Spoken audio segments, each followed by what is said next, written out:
Hello student, आज मैं आपके लिए नरेशन का पार्ट 4 लेकर आया हूं। इस वीडियो में मैं आपको बताता हूं कि किस प्रकार से जब डायरेक्ट नरेशन में ऐसे शब्द आ जाते हैं जो निकटता व्यक्त करते हैं, जो क्या करते हैं बच्चों, निकटता व्यक्त करते हैं।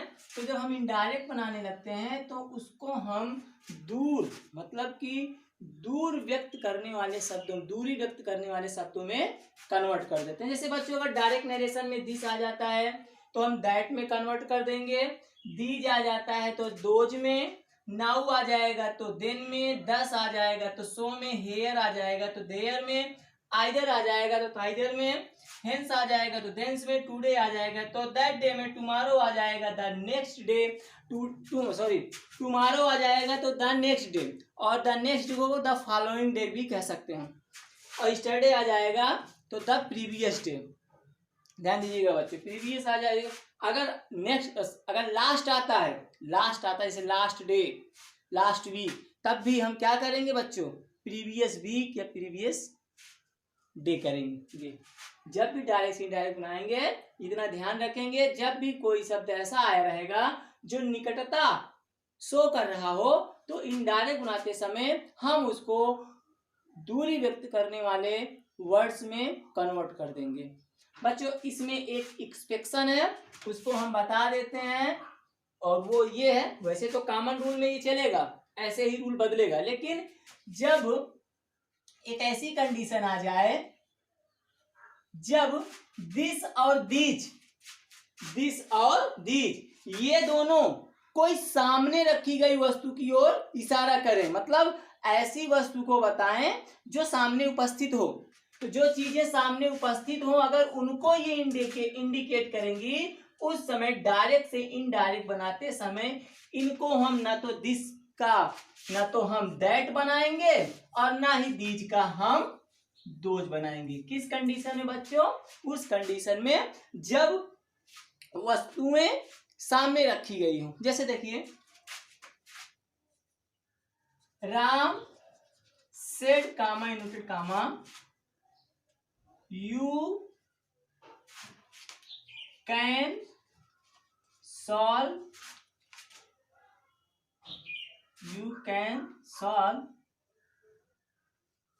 This problem. बच्चों एक तो ये हो गया, मान लीजिए। अब जब इसको हम कन्वर्ट करेंगे तो राम, हमने आपको पिछले वीडियो में बताया था कि अगर यू आ जाए, मतलब यू क्या है, सेकंड पर्सन आ जाए और यहाँ पर ऑब्जेक्ट ना दिया गया हो तो अपने मन से चाहे फर्स्ट पर्सन और चाहे थर्ड पर्सन को चूज कर लेंगे। अगर फर्स्ट पर्सन चूज करेंगे तो यहाँ पर आ जाएगा राम टोल्ड मी, और अगर थर्ड पर्सन चूज करते तो आ जाता राम टोल्ड हिम। तो हमने मी चूज किया तो इसीलिए यू के स्थान पे क्या हो जाएगा, ऑब्जेक्ट के अनुसार आई। कैन का कुड, कैन का बच्चों कुड, सॉल्व दिस का दैट प्रॉब्लम। बच्चों ये तो रहा कॉमन, मतलब ये कॉमन रूल था।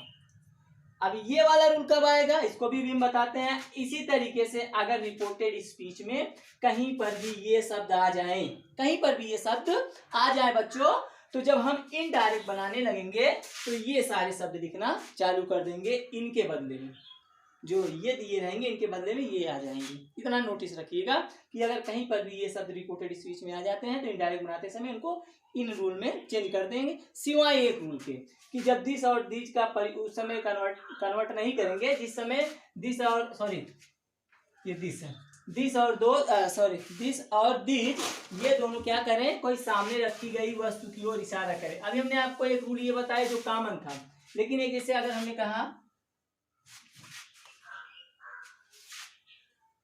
I said to him, this is your house। अब बच्चों देखो, मैंने उससे कहा यह तुम्हारा घर है, मतलब यह तुम्हारा घर है, मतलब यहाँ पर क्या है, जिस चीज की ओर संकेत किया जा रहा है वो चीज सामने उपस्थित है। और जब कोई वस्तु सामने उपस्थित होगी तो इनडायरेक्ट बनाते समय दिस का दैट नहीं होगा, दिस का दोज नहीं होगा। बस यही रूल है, बस इतना ही याद रखना है। तो आई टोल्ड हिम दैट, तो सीधा वैसे उतार लीजिए, दिस इज का क्या हो जाएगा, वॉच। योर ऑब्जेक्ट उनका चेंज होगा, ऑब्जेक्ट क्या है, हिम, तो हिम, और यहाँ पर क्या है, योर पॉसेसिव केस, तो हिम का पॉसेसिव केस होता है हिज हाउस। बच्चों फिर से सुन लीजिए, जब कभी भी दिस और दीज ये सीधा सामने रखी गई उपस्थित मतलब कि उपस्थित वस्तु की ओर अगर इंडिकेट करेंगे तो हम दिस का ना तो दैट करेंगे, ना तो दिस का दोज। बच्चों ये रहा निकटता व्यक्त करने वाले शब्दों को दूरी व्यक्त करने वाले शब्दों में कन्वर्ट करना। ये भी आपका नरेशन का एक रूल है।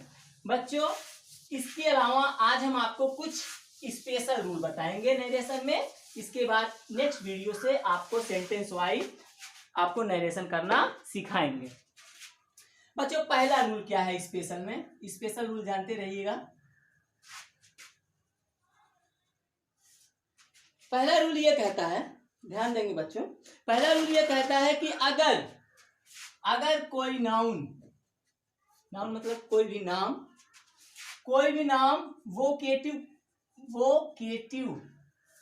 वोकेटिव केस में आए, मतलब वोकेटिव केस मतलब कामा इन्वर्टेड कामा के अंदर आए, तो ऐसी कंडीशन में जो ऑब्जेक्ट इस वोकेटिव में आया रहेगा, जो नाउन इस वोकेटिव केस में आया होगा, उसको हम क्या बना लेंगे, रिपोर्टिंग वर्ब का ऑब्जेक्ट। सीधी सी बात, यदि कोई नाम भी कह सकते हैं, यदि कोई नाम रिपोर्टेड स्पीच में, किसमें बच्चों, रिपोर्टेड स्पीच में आए, किसमें आए, रिपोर्टेड स्पीच में आए, किसमें, कोटेशन में आए, या कह सकते हैं वोकेटिव केस में आए, तो उसे हम रिपोर्टिंग वर्ब का ऑब्जेक्ट बना लेते हैं। देखिए कैसे, ही सेड कामा इनटू कामा, देखिए ऐसे, मीरा फिर कामा, यू आर वेरी हेल्पफुल। हमने आपको क्या रूल बताया, अब यहीं क्लियर हो जाएगा। हमने बताया जब कोई नाउन, स्पेशल रूल में है, ध्यान दीजिएगा, जब कोई नाउन वोकेटिव केस मतलब ऐसे करके ऐसे, यही वोकेटिव केस है, इसमें आए, तो जब आप इनडायरेक्ट बनाओगे, कुछ नहीं करना है, इसी चीज को उठा कर लेके चले आओगे, रिपोर्टिंग वर्ब का क्या बना दोगे आप, ऑब्जेक्ट। जैसे ही, अब जब ऑब्जेक्ट बन जाएगा तो हो जाएगा टोल्ड मीरा। कुछ किया हमने, कुछ नहीं किया, बस इसी को ले आके यहां रख दिया, he told Meera that. You change हो जाएगा किसके अनुसार, मीरा के अनुसार हो जाएगा, कहां, यहाँ पर सी, क्योंकि यू चेंज होता है, मतलब सेकंड पर्सन चेंज होता है रिपोर्टिंग वर्ब के ऑब्जेक्ट के अनुसार। रिपोर्टिंग वर्ब का ऑब्जेक्ट मीरा था, इसीलिए मीरा के स्थान पे यहाँ सी लिख दिए, और चाहे मीरा भी लिख सकते थे। और यहाँ पर आ रहे हैं, यहाँ पर क्या हो जाएगा, was very helpful. I think बच्चों आपको समझ में आ गया होगा। जब कभी भी कोई भी नाउन वोकेटिव केस में आए, कोई भी नाम हो वोकेटिव केस में आए, तो इसको हम रिपोर्टिंग वर्ब का ऑब्जेक्ट बना के जैसे रूल फॉलो करते हैं वैसे फॉलो करेंगे। ये रहा बच्चों पहला रूल।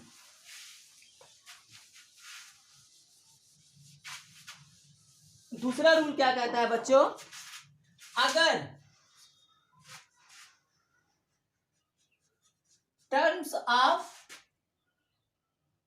एड्रेसिंग, क्या बच्चों, terms of addressing. Terms of addressing मतलब होता है बच्चों किसी चीज को संबोधित करना, कोई संबोधन शब्द आ गया होता है ना, कभी कभी हम किसी को बुलाने के लिए उसका नाम न लेकर उसको किसी न किसी, मेरे प्यारे बेटे ना, मेरी प्यारी माँ, देवी, और जैसे कहते हैं लेडीज एंड जेंटलमैन, ऐसे कुछ शब्द बोलते हैं लोगों को संबोधन करने के लिए। तो जब कभी भी ऐसे शब्द आए, ऐसी कंडीशन में आपको कुछ नहीं करना है, सबसे पहले इनडायरेक्ट बनाते समय सबसे पहले लिखेंगे हम क्या, एड्रेसिंग। उसके बाद जो ऑब्जेक्ट दिया होगा उसको लिखेंगे फिर एज, ध्यान दीजिएगा, एड्रेसिंग करेंगे, फिर जो ऑब्जेक्ट दिया होगा उस सेंटेंस में फिर एज, फिर वही एड्रेसिंग वर्ड लिख देंगे, जो चीज एड्रेसिंग की गई होगी, जो संबोधन किया गया होगा। जैसे Neelu said to me comma inverted comma my dear friend comma my mother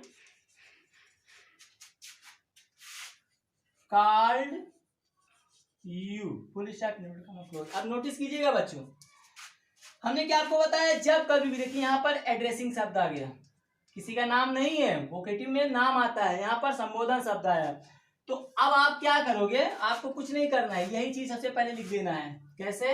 addressing, हमने क्या बताया यहाँ पर कामा हो, ऑब्जेक्ट होगा, ऑब्जेक्ट क्या दिया गया है, मी, तो एड्रेसिंग मी फिर एज, सीधा यही बताया हमने ना कि एड्रेसिंग लिखोगे, फिर ऑब्जेक्ट जो दिया गया है वो लिख दोगे, फिर उसके बाद एज लिख दोगे, फिर जो दिया गया होगा संबोधन शब्द उसको एज के तुरंत बाद लिखना है। लेकिन लिखना तो है, जो ये माई है ये चेंज हो जाएगा नीलू के अनुसार, क्योंकि फर्स्ट पर्सन है ना ये, और ये चेंज हो जाएगा नीलू के अनुसार, इसलिए जब यहाँ नीलू के अनुसार चेंज हो जाएगा तो हो जाएगा हर। अब पूरा वैसे उतार दिए, हर डियर फ्रेंड, तो addressing me as her dear friend, बाकी वैसे जैसे करते हैं आप, Neelu told me that, Neelu told me that my, फिर माई किसके अनुसार चेंज हो जाएगा, नीलू के अनुसार, तो हो जाएगा हर मदर कॉल्ड, बोले तो past indefinite change into past perfect, तो हो जाएगा हैड कॉल्ड। अब यहाँ पर यू ऑब्जेक्ट है तो ये चेंज होगा, सेकंड पर्सन है, सेकंड पर्सन चेंज होता है रिपोर्टिंग वर्ब का ऑब्जेक्ट, और रिपोर्टिंग वर्ब का ऑब्जेक्ट मी है, इसीलिए यहाँ पर भी क्या हो जाएगा, मी। बच्चों फिर सुनिए, जब कभी भी संबोधन शब्दों का प्रयोग किया गया हो तो संबोधन शब्दों को सबसे पहले तो एड्रेसिंग लिखेंगे, उसके बाद जो ऑब्जेक्ट दिया गया हो सेंटेंस में उसको लिख देंगे, फिर एज लिख देंगे, फिर एज के तुरंत बाद जो संबोधन शब्द दिया गया है उसको उतारने के बाद जो रूल अपनाते हैं उसी रूल पर सॉल्व हम करते हैं, ठीक है, उसी रूल पर सॉल्व होगा। ये बच्चों रहा दूसरा रूल। तीसरा कंडीशन क्या कहता है, जो स्पेशल रूल है, ध्यान दीजिएगा।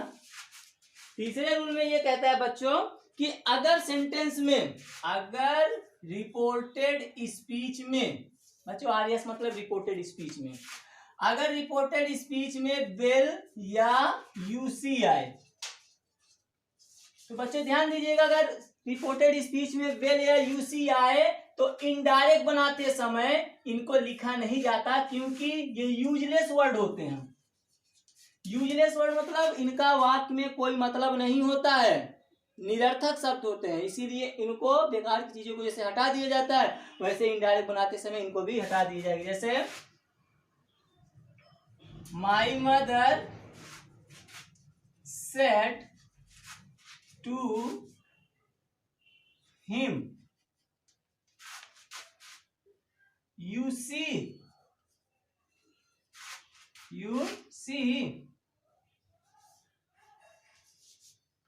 your teacher is coming today। तो बच्चे कुछ नहीं कर रहे हैं, जैसा रूल करते हैं पूरा वैसे ही, क्या हो जाएगा, माई मदर सेड टू बदल जाएगा told him, my mother told him, inverted comma हटाकर दैट। अब यू चेंज हो जाएगा रिपोर्टिंग वर्ब के ऑब्जेक्ट के अनुसार, सॉरी। अब इसको हम क्या कर देंगे, हटा देंगे, डायरेक्ट अब इस शब्द को लिखेंगे, इस पर्सन को चेंज करेंगे इसके अनुसार। आप देख रहे हो ये पॉसेसिव केस में है, ये ऑब्जेक्टिव केस में है, इसीलिए इसका पॉसेसिव हो जाएगा क्या, हिज टीचर, इज की जगह वाज कमिंग, टुडे का क्या हो जाता है बच्चों, दैट डे। तो आपने देखा किस तरीके से हमने यूसी को हटा दिया और उसका वाक्य पे कोई प्रभाव भी नहीं पड़ा। यही हमने आपको बताया कि जब कभी भी रिपोर्टेड स्पीच मतलब डायरेक्ट नरेशन के रिपोर्टेड स्पीच में अगर विल या यूसी आया हो तो इनडायरेक्ट बनाते समय उनको हम हटा देते हैं, क्योंकि ये निरर्थक शब्द होते हैं बच्चों। ठीक है, आई थिंक आपको समझ में आया होगा। तो फिर सुन लीजिए, यदि रिपोर्टेड स्पीच में अगर विल या यूसी आए तो इनडायरेक्ट बनाते समय उसको हम वहां से हटा देते हैं, बाकी नियम पहले के जैसा ही रहेगा, जैसा रूल अपनाते हैं वैसा ही अपनाएंगे, कोई नया रूल नहीं रहेगा बच्चों। अगला रूल चलते हैं बच्चों। अगला रूल ये है कि अगर रिपोर्टेड स्पीच में नीड नॉट आए, अगर नीड नॉट आए तो इनडायरेक्ट बनाते समय इसके टेंस में उसमें कोई परिवर्तन नहीं करेंगे, सिर्फ जो पर्सन चेंजिंग करते हैं वो तो ऑलवेज होती ही रहेगी। जैसे बच्चों, Ramesh said to me you need not go to market. बच्चों सीधा सा रूल है, कुछ है नहीं इसमें, आपको कुछ करना नहीं है। रमेश टोल्ड मी दैट, हमने कुछ नहीं कहा आपको, बस ये इसके अनुसार चेंज हो गया। मतलब यहाँ पर यू सब्जेक्ट है तो मी यहाँ पर ऑब्जेक्ट है, तो मी का ऑब्जेक्ट क्या होता है? आई। अब देखो हमने कहा ना कुछ बदलेगा नहीं, जैसा है वैसा उतार दीजिए। I need not go to market. फिर से हम आपको बता दें बच्चों, जब कभी भी इनडायरेक्ट नरेशन में नीड नॉट आएगा तो उसके टेंस में कोई परिवर्तन नहीं होगा, जैसा रहेगा वैसा उतार देंगे। आई थिंक समझ में आया होगा। ठीक है बच्चों, नीड नॉट आएगा तो कोई परिवर्तन नहीं होगा, सिर्फ पर्सन चेंजिंग होगी, बाकी जैसा है वैसा ही उतारते हम चले जाएंगे। अगला रूल क्या कहता है बच्चों, यदि जो बात कही गई है डायरेक्ट नरेशन में अगर वो कंडीशनल हो, कैसा हो बच्चों? कंडीशनल हो या अनरियल हो या इमेजिनेटिव हो, मतलब काल्पनिक वाक्य हो, तब भी वाक्य में कोई परिवर्तन नहीं करते हैं। कोई परिवर्तन, सिर्फ पर्सन चेंजिंग होगी, अदरवाइज कोई परिवर्तन बच्चों हम वाक्य में नहीं करते हैं। जैसे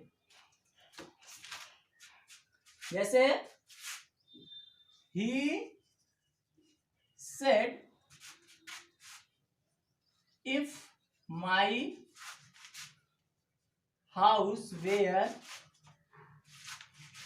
closed I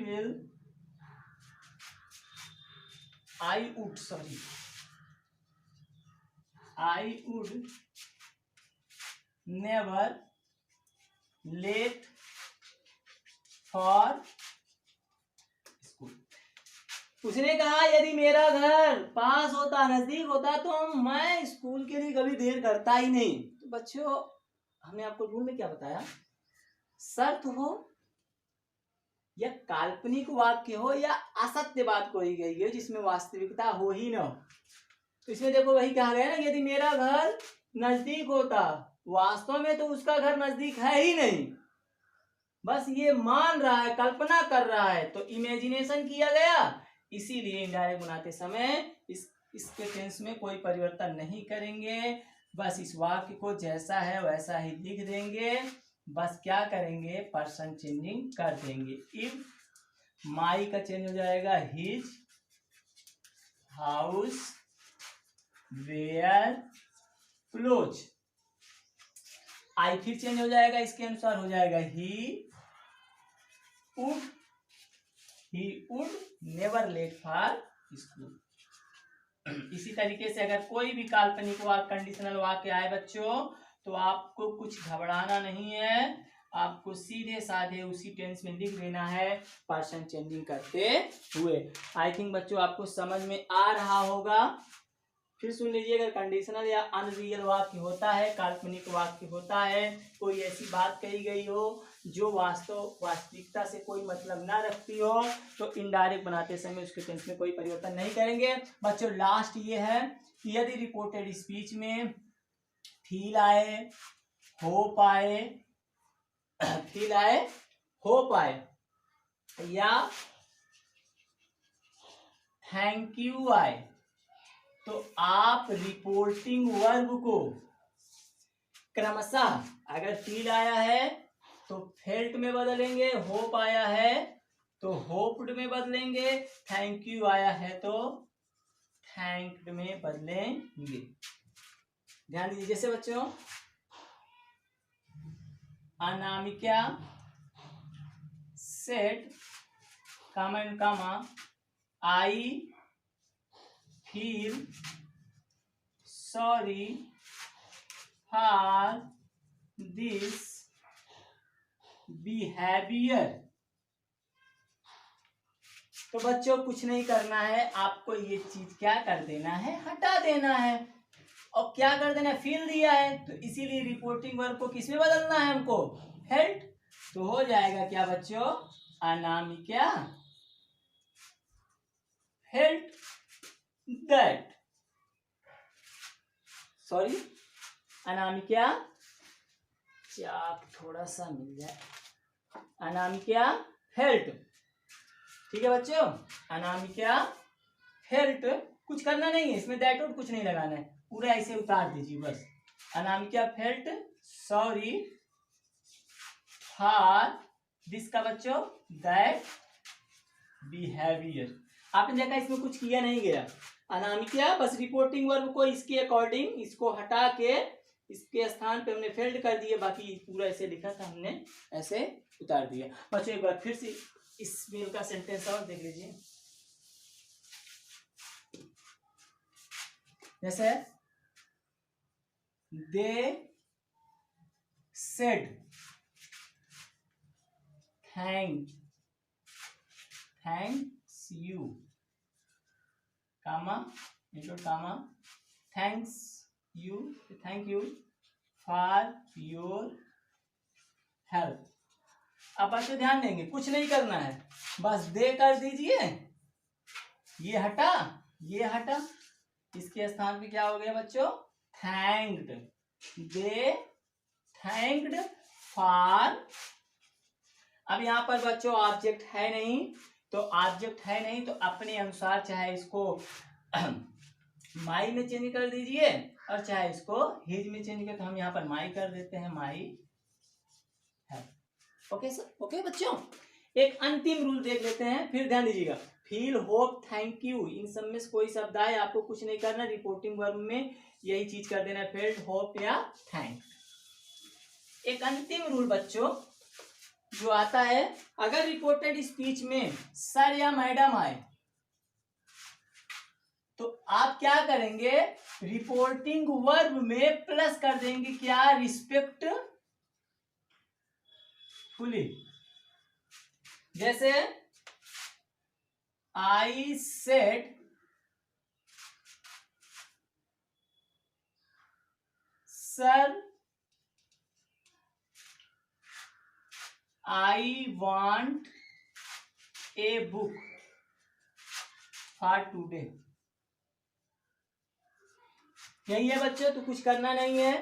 देखो हमने कहा सर या मैडम आए तो आपको इन शब्दों को हटा देना है और इसके स्थान पे रिपोर्टिंग वर्ब में क्या जोड़ देना है, रिस्पेक्टफुली। तो आई रिस्पेक्टफुली सेड दैट, आई है ना बच्चों, आई चेंज हो जाएगा आई के अनुसार, तो आई का आई ही रहेगा, यहां पर भी फर्स्ट पर्सन यहां पर भी फर्स्ट पर्सन। आई वांट का हो जाएगा wanted a book, for today का हो जाएगा बच्चों दैट डे। बच्चों इसको एक तरीके से और भी लिख सकते थे, जैसे I said with respect fully. कोई दिक्कत, सर या मैडम आए, सर या मैडम को हटा दीजिए और रिपोर्टिंग वर्ब में रिस्पेक्टफुली जोड़ दीजिए बच्चों ये था आपका स्पेशल रूल। और इसके बाद जो नेक्स्ट वीडियो आएगा, अब आपको हम सेंटेंस वाइज डायरेक्ट से इनडायरेक्ट बनाना नरेशन सिखाएंगे बच्चों।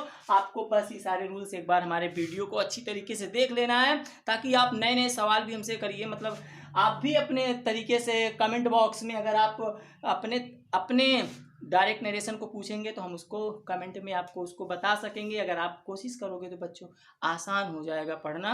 बस इस वीडियो में इतना ही, बाकी मिलते हैं नेक्स्ट वीडियो में। Thank you.